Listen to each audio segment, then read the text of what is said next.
Hello, you wonderful people, and welcome to another episode of Super-Fanta-Fi. This being a show, we're talking about TV shows of the supernatural, fantasy, and/or science fictional genre. For today's episode, I'm going to talk about the season finale of Timeless, as well as the latest episode of Into the Badlands. Like always, if I'm talking about something that you want to listen to, you can always look in the description down below. I include a time when I start talking about each of the respective shows.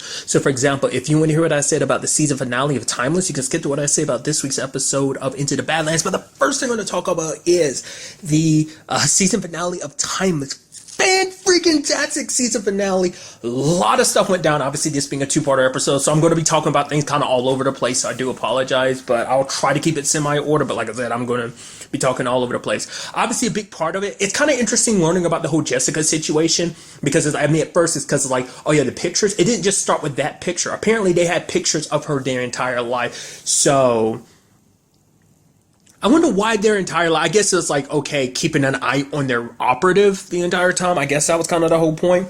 It's kind of interesting because you had Wyatt being so defensive about it. But even like the moment that's happened, I'm like, what the hell are you talking about, dude? You were literally questioning her last episode. But at the same time, you understand because he eventually talks to like Lucy and Rufus about it. It's because it's like, I can't. Like, it's literally, I already lost Jessica once, and if it turns out that she's some traitor this entire time, it just means that I'm going to lose her all over again. He can't believe that she's a bad person. He can't believe, it's like, no, this is the woman I love. There's no, because also being with Jessica, he sacrificed everything he had with Lucy too, and, you know, which ultimately, I mean, her turning out to be a bad guy sucks, but because that was kind of the whole thing. It's like, well, I was like, if she was, why didn't she act before now? Well, it turns out it's because her plan initially was supposed to, like, I guess, just wipe everyone out. Was kind of necessary. I mean, at least that's what Emma was kind of like. Why didn't you just kill everyone the moment you had the chance? She was supposed to just be gathering intel, but doing, I guess, maybe this was kind of like the main thing she was supposed to be doing anyway, stealing Gia and the lifeboat. But it sucks. Because like he put all his faith and love into her, and it's like for nothing. He should have just like I said, especially because it's like, well, Lucy kind of plays at fault there too, because Lucy was like, no, be with your wife, be with your wife. It's like maybe if Lucy had been like, no, be with me, had been selfish, you know, you could definitely make the argument that maybe none of this would have happened. But it all followed on Wyatt things playing out the way they did.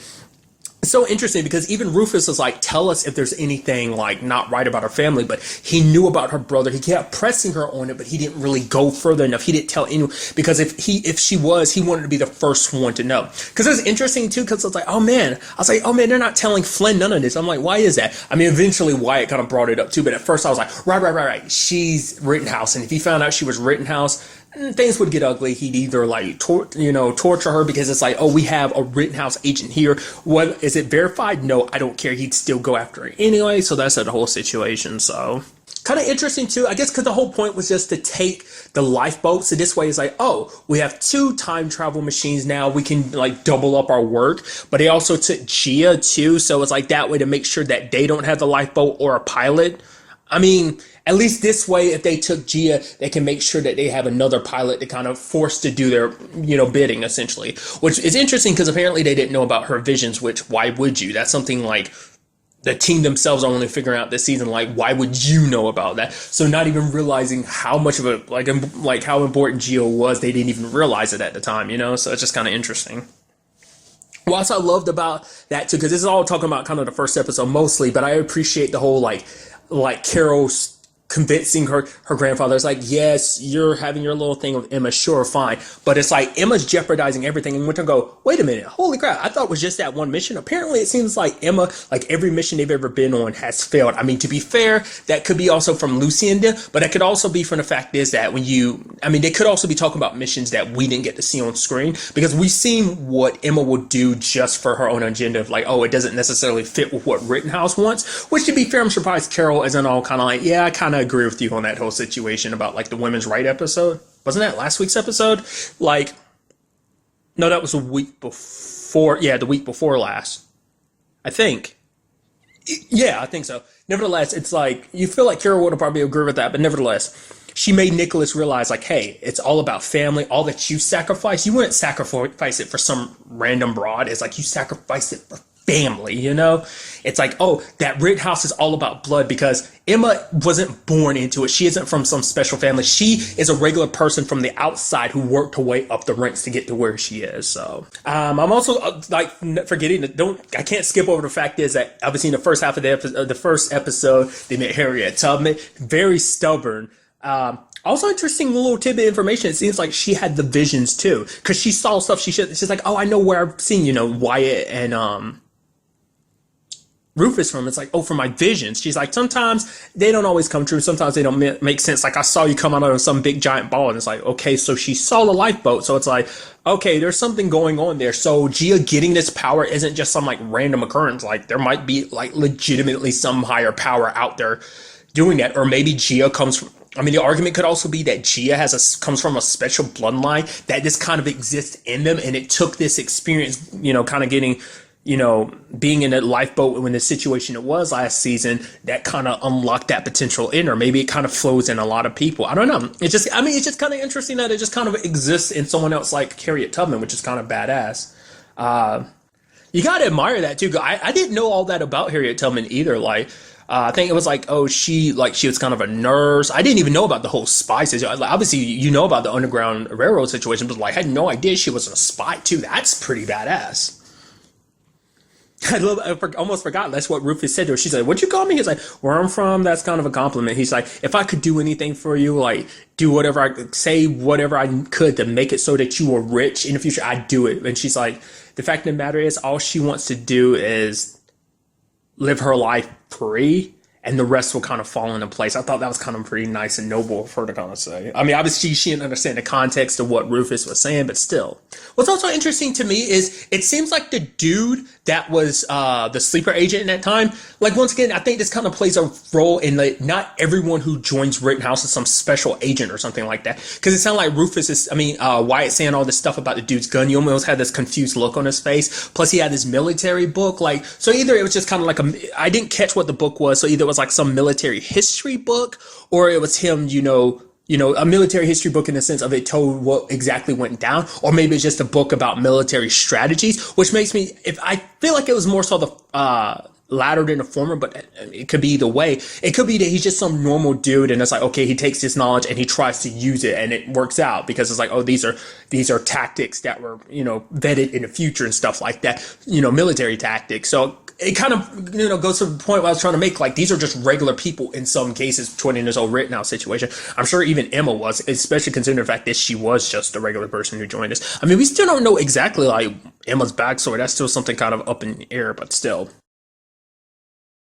Oh, like, Emma drops him off a hamburger and stuff like that. It's like, oh, once you're done here, you can see your family again. It's like, will they really do that? Will they bother coming back in time to get you? Or is it just kind of like no, you've done what you're supposed to. We're just going to leave you. I kind of feel like they're more like that because I feel like it's time. I mean, even though you have a time machine, it's probably still a waste of time coming back to save you. I mean, they're all like tools, a means to an end. So it's like whatever happens to you, So that's where my mindset is about that. But maybe they actually do care about people. I mean, they just kind of, they leverage you and manipulate you. So much like the guy from the previous episode, maybe there is more to this where it's like, no, he isn't like someone who believes in the cause. Like maybe someone in his family does, or maybe it's just kind of like, hey, Rittenhouse came to me when I was at a young, came to me and it's like, oh, do this or kill your family type of thing.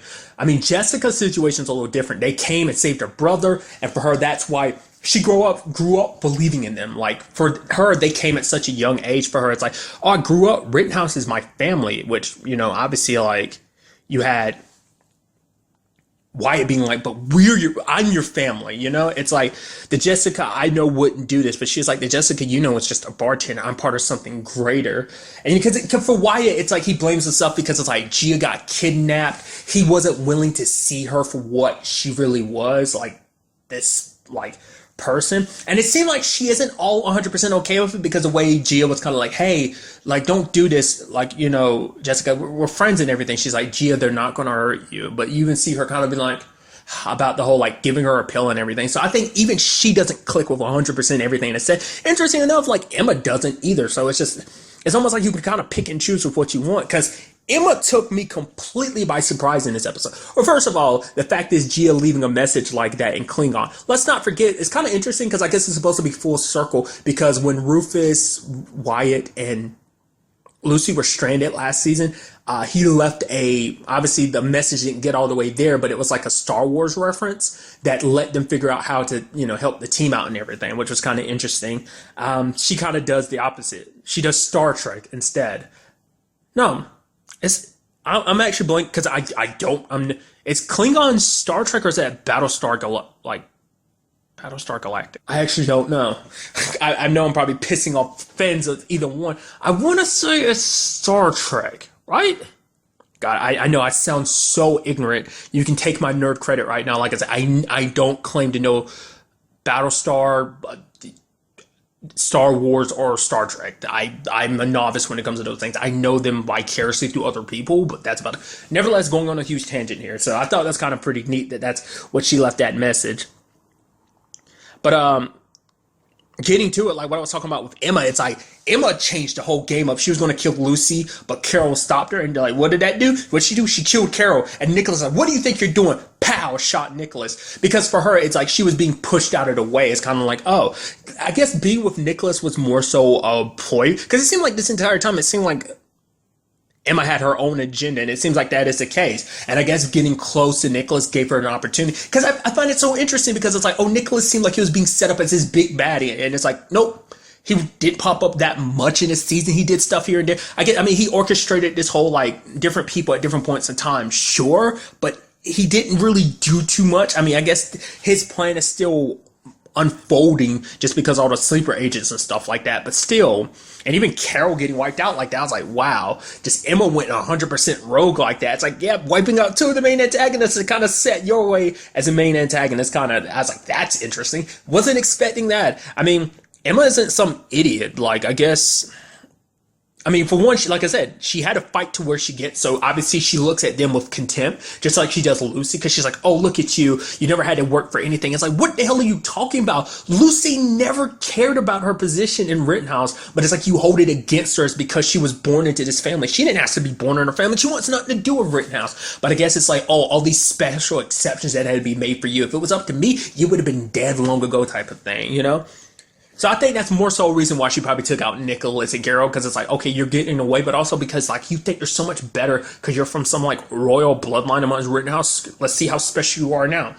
Luckily for Nicholas, his daughter was 2 years old by the time he left, because I was like, oh, that would kind of suck because that means Carol wouldn't exist and that means Lucy wouldn't exist, but their family line's still kind of intact because of that. So interesting how time works like that.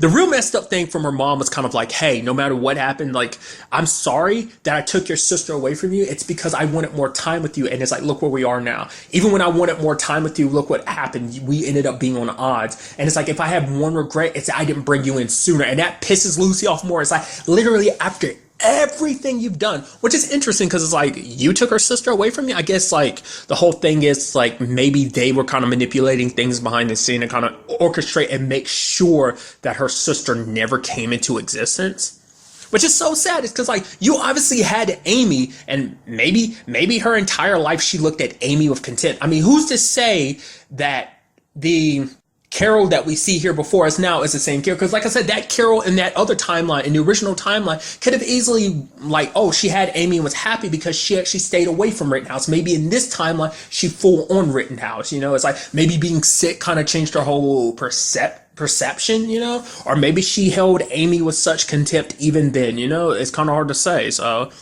it's kind of, like I said, it's just kind of shitty because it's like, oh, like from the very beginning, you never really cared about Amy. And now it just seems like even more so. You cast her aside just so you and Lucy could have more time. Sure. To be fair, it makes sense because it's like, oh, Lucy is special because like, oh, both her parents are from powerful bloodlines in the Rittenhouse situation. But like Amy was only halfway because of that. But it's like, still, she's kind of birthed right into the whole Rittenhouse thing too. But you didn't care about that. It's like, who knows? Maybe you would. Hell, maybe it's a situation where it's like, oh, maybe things would be a little different if you kept Amy around because maybe Amy would be, nah, it can't be. Nah, I'm being stupid. I was thinking something stupid. I was like, you don't think it's something twisted like Amy is actually Emma, but just much older and just Lucy doesn't realize, like, no, that can't be it. I just think that because, like, I actually forget, because Amy's not a redhead, is she? She's got brunette hair, right? It's kind of like reddish, but it's brunette. I don't know, because for whatever reason in my head, I was thinking that could be potentially what that is. But it's like, nah, there's no way that's that. Can it? I'm just being, just remind me I'm being stupid. It's just because I forget, because you literally see Amy twice in the entire series. So it kind of, like, I kind of forget. And the first time you see her for a good bit in the first episode, but after that you see her like in like a 2-minute segment when Lucy's having a dream. So that's about it. So I don't know. Like I was not expecting things to kind of play out like that. Things are definitely going to be hard for Wyatt going for it, because it's like, yep, Jessica's actually pregnant. And it's like, yep, that's going to make it hard because you're both on the opposite sides and you have to stop her. And it doesn't seem like there's any talking Jessica down, because she's like, yep, I'm full on in this. Then there's the whole Gia situation, which she gave them the wrong time period so that it would come for her 3 years later. I almost skipped over it. The whole, like, her meeting Stanley thing really quickly was kind of interesting. He talks it like, I guess because Stanley's had his visions for so long, basically he can control them to the point he can time travel without a time machine. Like, within his mind, he can, like, look at time, I guess, from a third person perspective and just kind of look at history like that. I guess, like, history is kind of like a map to him, and he can just take his consciousness there to view things. Obviously, he can't affect them. It was also interesting that he called Mason, like, put Mason up there with Hitler. Even Mason's like, really? I'm that bad? You're literally comparing me to Hitler. It's like, Mason's not, like, Mason's had his issues yesterday, the whole Rittenhouse thing, but he turned things around. To be fair, maybe it's just because it's kind of like all, I don't get, maybe because he blames Mason for locking him up like that. I don't know. Makes you wonder, will Stanley kind of come into play? I mean, Stanley seems like he mostly handles the past, whereas like Gia's visions and stuff handles the future. But, well, to be fair, hers handles the past future, because it's like, I mean, the future past, because it's like, oh, stuff that's happening into the future, but that's because the team went back into time, into the past further in their own timeline. It's, you know, so. He even talked about the fact is that you can see forbidden colors and stuff like that. It sounds like he's a little crazy.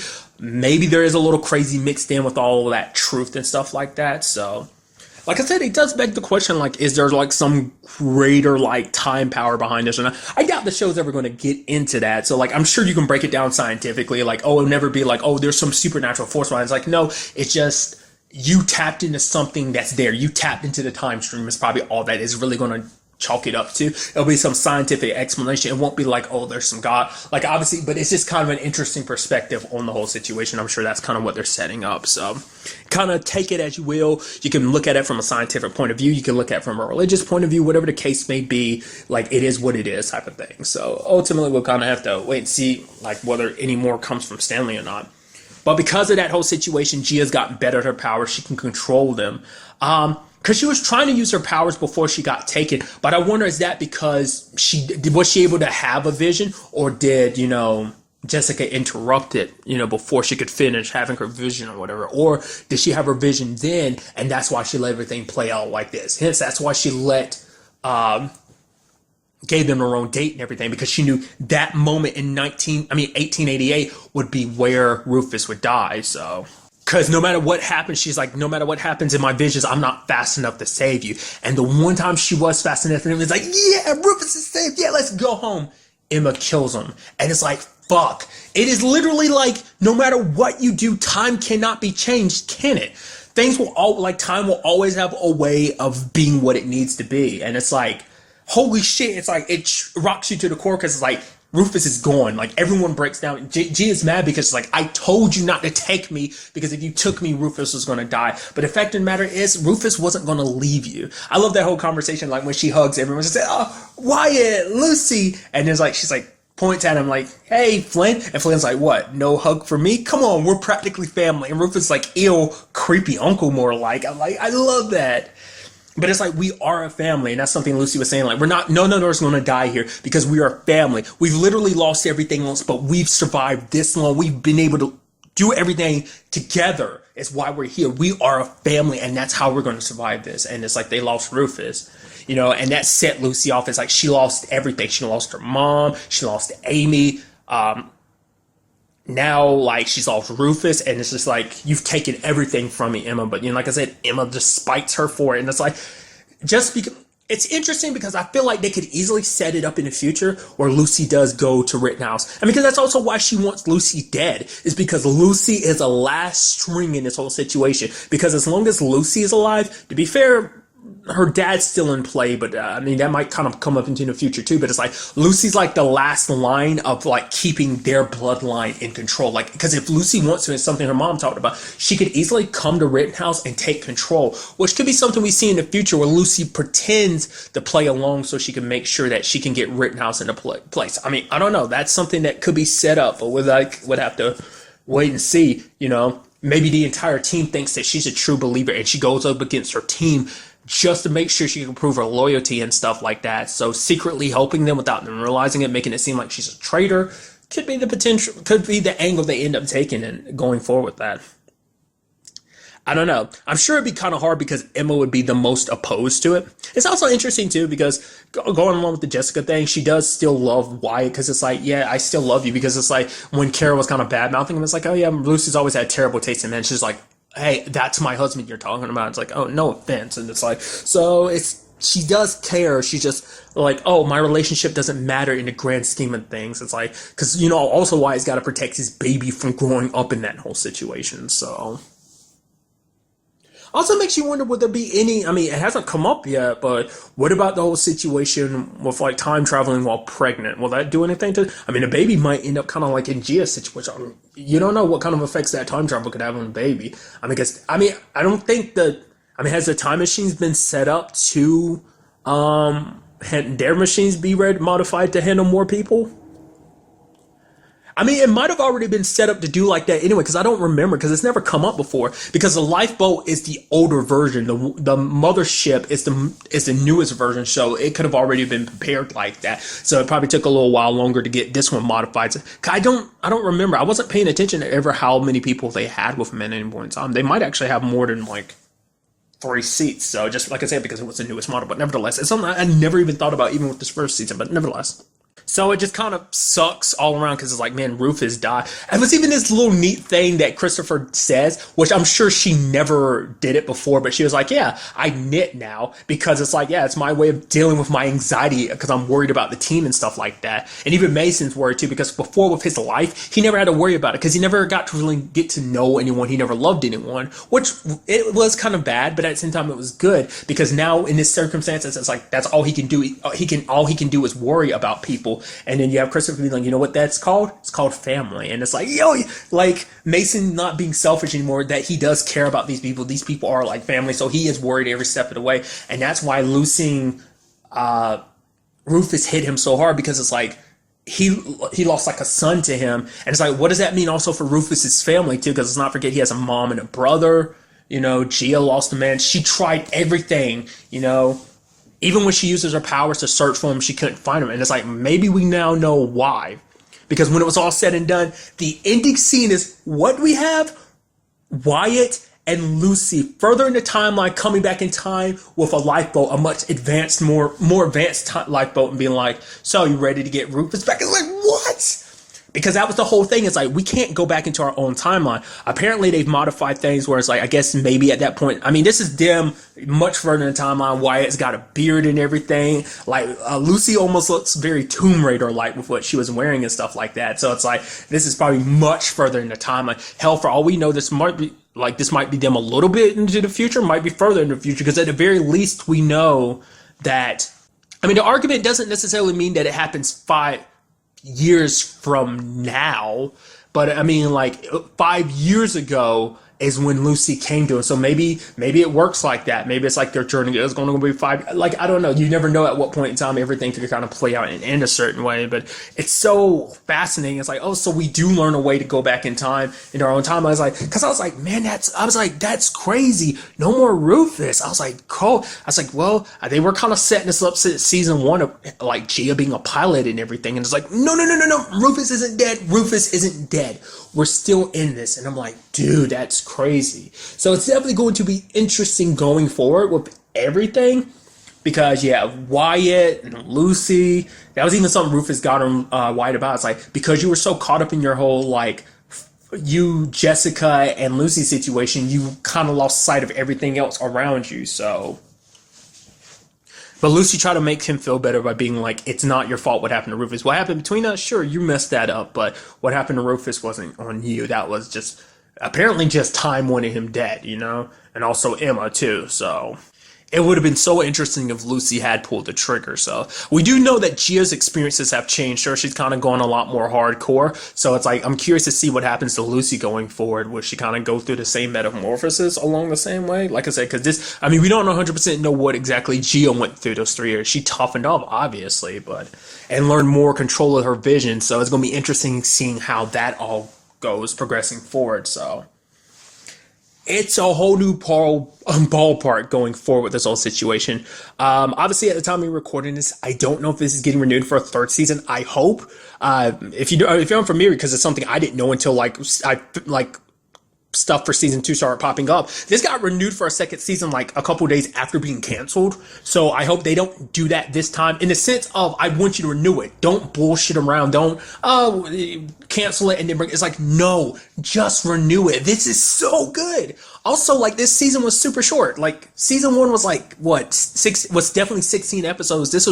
I think this is episodes 8. I mean, this is episodes 9 and 10, so like shorter. So I was maybe expecting 13, but okay, sure. Or even at the very least the same number, but 16 is such an oddball number. But nevertheless, I'm so interested to see, like, I want to see what they do with season 3, because time travel is going to get even crazier. And I'm curious to see how this whole Rittenhouse situation plays out with Emma at the like, with so many high-ranking people, like, I mean, there are other families in this situation, so it's like, how can Emma really take control? Not unless she's not. Well, I mean, to be fair, I am forgetting that a lot of the other high-ranking people were arrested in season 1, including Lucy's dad. So who's to say other high-rankers weren't arrested too? So that's why Carol was the one that was kind of left in control, because as the one person from her family and stuff, like, representing things, like, that's why she took control. So like I said, I'm interested to see if they do a situation with Lucy, like her being a mole and everything like that.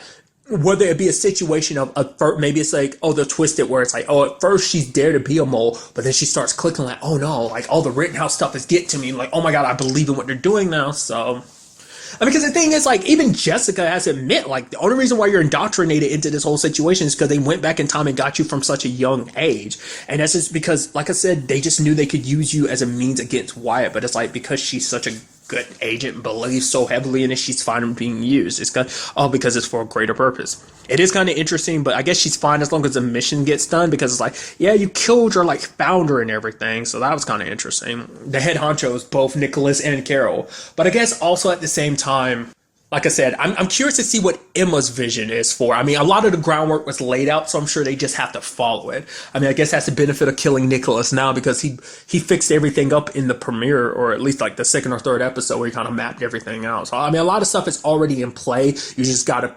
follow up on everything, make sure everything's kind of going through. So it's definitely going to be interesting to see what kind of time periods they go to and stuff, potentially in the 3rd season. Also, all the stuff that her mom brought up about, oh, you don't know, there's so much you don't know about yourself, about your dad, about your family. So that could be something we kind of dive heavier into, like, going, like, in some of the time periods they end up going to. Maybe we get a situation where Lucy kind of runs into, like, a great-great-great-grandfather or great-great-great-grandmother or something like that. I mean, to be fair, we met Nicholas, but, maybe meet someone older than Nicholas. Maybe she'll meet her great-grandmother.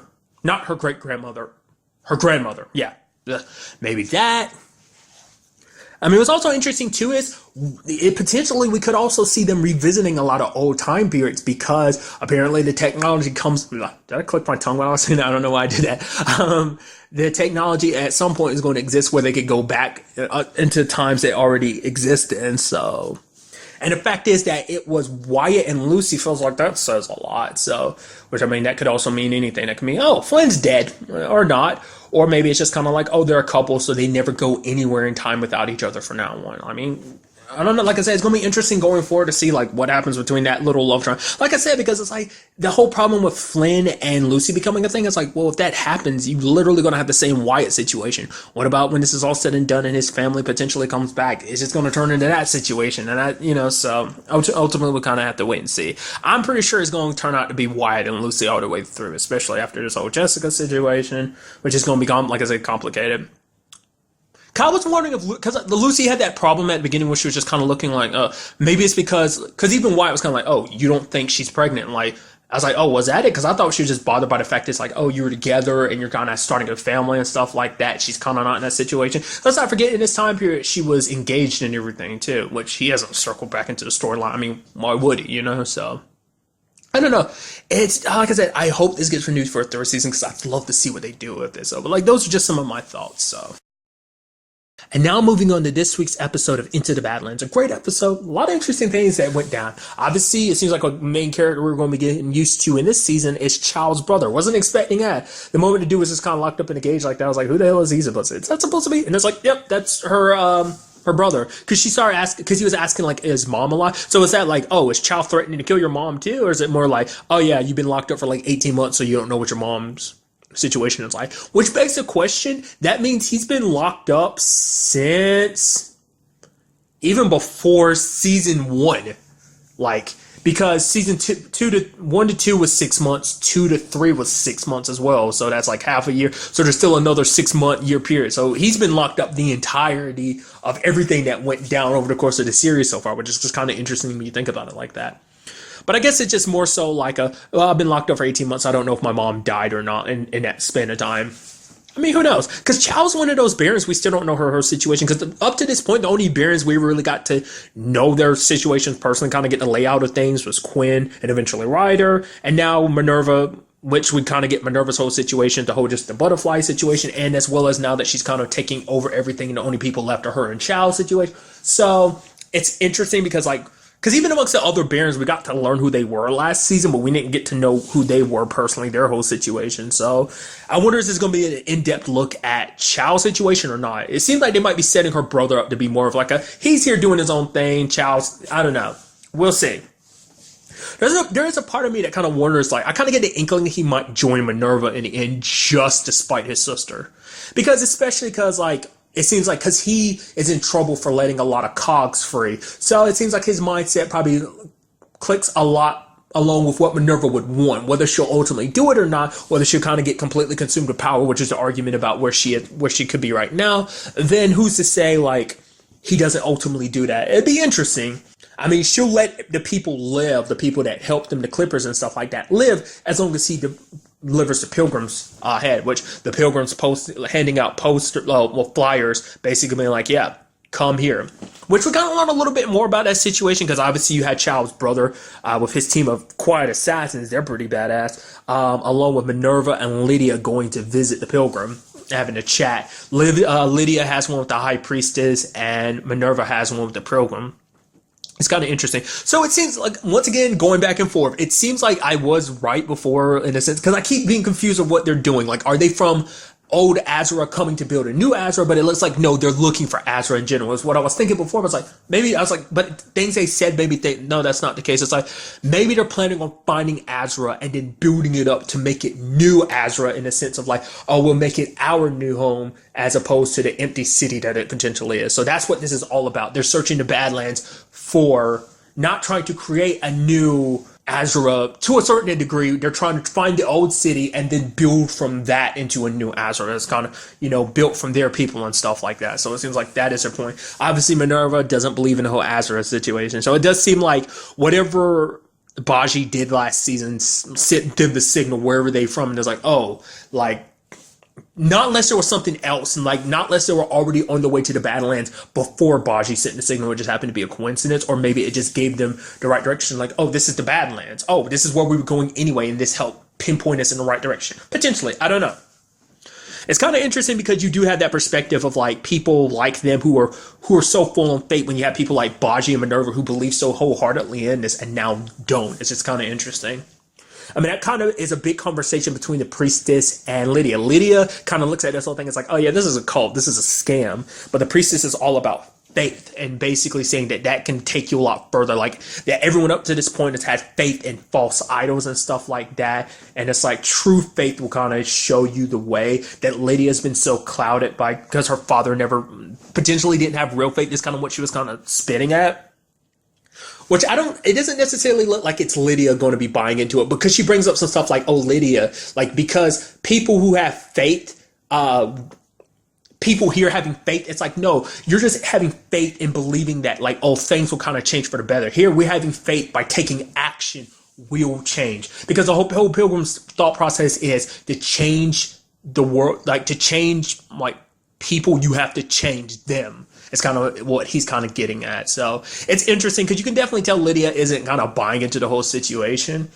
But that is also because she is coming from a different perspective, because she had her whole religious dad situation. It's like, oh, where did his religion and his beliefs kind of land him here? But that's like, for Lydia, it's like, yeah, she had the whole conversation with Tilda last episode about learning how to play the game and stuff like that.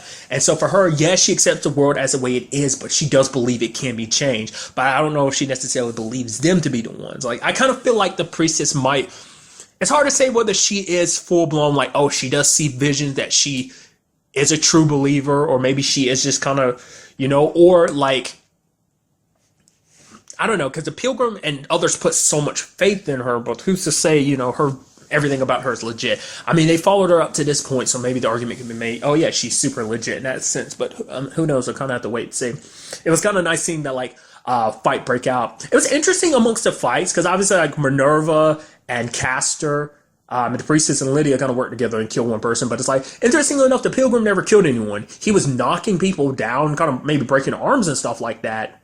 Which was, again, it still surprises me that he's so skilled. Because I guess because in my head I was like, no, he can't be a skill fighter because he had, you know, Castor and the girl, like, do everything as Dark Ones. But I was like, oh, I guess you can. And it's like, no, you can legitimately fight. I kind of figured it out last time, considering the fact that he was blindfolded and he was so skilled he can just beat everyone by his sense of hearing, which, once again, at that time, I said it then, I'll say it again, it's like, how is that faith? You literally beat them by skill, but I guess it's like faith in your everything, that they would guide your movements and helping you. But it's like, I don't know. Like, to me, I just think that's kind of cheap, but that's just me.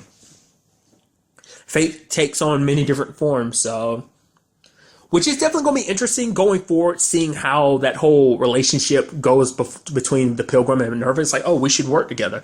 But Minerva's not really that keen on working with them. I mean, it does seem the Pilgrim is able to deactivate abilities, which I'm like, the only people we know that can do that are abbots. You know, so it begs the question, like, is a Pilgrim a former abbot? Did he leave the, like, the, what is it, monastery? At some point in time, did he grow up in that life? Are there abbots? Are there other monasteries for Dark Ones or something like that? Is that how he ended up meeting Castor and the girl? Is because he took them away from fellow abbots? Or maybe he took them specifically away from the master and stuff like that? Because, I mean, I always assumed that whole situation was... Well, no, because obviously that takes place... Wait, I'm trying to think. I'm trying to piece that together. Because when Ava and MK met up with Sunny, they were back inside the Badlands. But because I was wondering, is the monastery outside of the Badlands? I think it is. I'd assume so. Yeah, it has to be outside of the Badlands. So that's why I was wondering, like, maybe they've met. I don't know. Maybe they left the monastery and then traveled somewhere else that wasn't the Badlands. Like I said, the outside world is still kind of like, I mean, obviously it's huge because obviously it's based on our world. It's just kind of like far into the future where everything's kind of like, yeah, like what we live in is considered the old world to them, you know, because it's that far into the future and everything's kind of been lost. So the whole dystopia situation. But nevertheless, it's just kind of interesting to me. Like, that's where my mind goes on. But I also think Minerva probably looks at it as being like, the fact that I'm surprised she didn't bring it up, because it's like, she's been looking for a means to get her gift back. But to be fair, her whole situation was all about getting MK his gift back, and he got his back, so that's not really a concern for her anymore. But I'm sure she could still want her power back, and he potentially has the means to do that. I mean, I would assume only another abbot, even the master, might be the only ones that gotta be able to give people their gifts back, like Minerva or Baji. So, I mean, I don't know. Maybe that's something we'll see kind of going forward in the future, her talking to him about that. Because she keeps it in the dark about what she is. So I guess it's like the last thing she wants is them to have some angle that they can try and, like, persuade her to join their group, join their cause. So, I don't know. It's kind of interesting. And also, Chow's brother ended up escaping. So that was kind of interesting. I'm surprised. I mean, I guess because he was so caught up in everything, Castor... Maybe on some level, Castor sensed what she was, the reason why he went after her. I mean, because it's interesting, because I guess because she's an unfamiliar face, so it's like no matter what, even in dark mode, he was kind of like, I'll go after you because you're potentially a bad person. Which even that comes up in the episode about like, oh yeah, Castor, oh he's going to die. Like maybe it was his part to play. This isn't his challenge. This is yours to basically deal with. Like some people have to die so that others may live, essentially. And even going as far as giving the girl a way of tracking another one. I was like, it's like a newborn one. I was like, oh, I was like, is she talking about Henry or MK? It seemed like it's MK. I mean, he'll seem like a newborn because his gift has been like buried for like 6 months, well, more so than 6 months, I would assume. But Henry, I'm surprised. Like, I was wondering if it was going to be Henry because that's turned to a whole complicated. Well, to be fair, Henry does have the gift and everything, so who's to say they won't try to bring him into this? They might even try to bring Sonny into it because Sonny's gift might be like hidden, so they might be like, hey, we need to bring Sonny into this too. So that might be kind of where those crossroads reside, because we do see the girl tracking MK down, which MK in himself, this episode is all about tracking down Sonny. It's like, yep, Sonny's got to die for killing my mom. Which Odessa's like, yeah, do whatever you want to. I mean, you should shut up and listen because I don't really give a shit about you, but Tilda does, and her opinion matters to me. So, but because it's like, because even in case, like, I thought I was doing you a favor trying to kill your mom, but for Tilda, it's like, we don't, it's kind of something Sonny talks about this episode. We don't have, like, all we do is create more violence. It's like, my mom's done some terrible things, but it's like, we've all done terrible things. And it's like, all we're doing is like playing into this cycle. And it's like, you hurting Sonny won't fix anything. Like, her mom is gone, but like Sonny, he lost Vale. He's trying to take care of his son. Like, are you really going to try and kill him after all that? But for MK, all he can see, like, because the sad thing is, no matter what him and Sonny had, it all disappears because it's like, you killed my mom. I can never forgive you for that, so he has to take that revenge. So quite an interesting thing. So I'm curious to see if MK is going to let himself get taken back. And it also shows he does have a lot more control because he is bleeding, but, which begs a question like, does a new wound have to pop up for your ability to kick in? Because it's like he's bleeding from the original wound for last episode. So it begs the question like, if the wound keeps bleeding, does your power just naturally like not come in because it's like, oh, that's the same wound? Or does every new bit of blood you bleed? I feel like it has to be a fresh cut and fresh blood. Instead, that's kind of like a wound that was already open, so it doesn't work that way. Plus, he's probably suppressing his ability naturally, which, like I said, proves he's got a lot more control over. So it's going to be interesting to see what MK does going forward, whether or not he's going to let her take him to the Pilgrim. Like, I mean, those are probably potentially more answers to Azra and everything. He is wounded and everything, so she might just take him. We'll see. It was interesting when Moon showed up to that place that Baji and Sunny were helping out last episode. He just stabbed the dude. What was the dude's name? It was something with like an A. What was it, like Arnold or something? I don't think it was. It was something. I forgot. But a dude was asking too many questions. Like, yo, what's up? Like, Minerva, she ain't gonna hook us up or anything. Like, the widow, we're up here. Oh, she's casting us aside, aren't you? And because Moon was just kind of annoyed by him, just stabbed him. It's like, yeah, I'll let the word get to Minerva that you need more help. Essentially, I guess that was just kind of like a shut up. I'm your regent, so don't talk to me that way. And it's just kind of like, if need be, Minerva will get to you when she gets to you. Just stop whining like a little punk. Or maybe that's also because it's like you were stupid enough to let Sonny help you and not even realize that he was lying to you, manipulating you. But it's like, hey, he helped out in the long run, so I guess that's okay.